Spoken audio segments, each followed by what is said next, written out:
उपमुख्यमंत्री अजित पवार यांच्यासह 5 जणांचा 28 जानेवारीला विमान अपघातात दुर्दैवी मृत्यू झाला। या दुर्घटनेनंतर बारामती विमानतळ चर्चेत आलं। बारामती विमानतळावर टेबल टॉप रनवे आहे। टेबल टॉप रनवे लँडिंगसाठी अतिशय कठीण मानला जातो। पण टेबल टॉप रनवे म्हणजे काय आणि हे कसं असतं? डोंगर, समुद्र, दरी किंवा जागेअभावी हवाई पट्टी उंच ठिकाणी बनवलेली असते।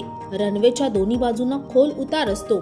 ती वरून सपाट टेबल सारखी दिसते। त्यामुळे टेबल टॉप अशा हवाई पट्ट्या फक्त लडाख आणि तवांग सारख्या ठिकाणी आहेत। बारामतीचे विमानतळ तसं लहान आहे आणि त्यांच्याकडे इन्स्ट्रुमेंट लँडिंग सिस्टम नाहीये। टेबल टॉप रनवे कधी बरोबर ठरते?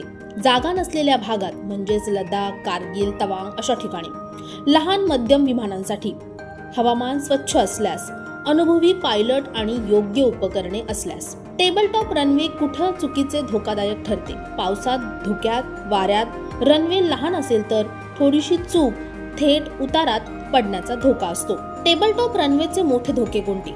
ब्रेक फेल किंवा लँडिंगला उशीर, थेट अपघात, चूक सुधारायला दुसरी संधीच मिळत नाही। म्हणूनच DGCA टेबल टॉप रनवे बाबत नेहमी अतिरिक्त सुरक्षा उपायांवर भर देते। विमानतळ आधुनिक करणे, उपकरणे वाढवणे आणि सुरक्षिततेच्या प्राधान्य देणे हेच अपघात टाळण्याचं एकमेव उत्तर असू शकतं।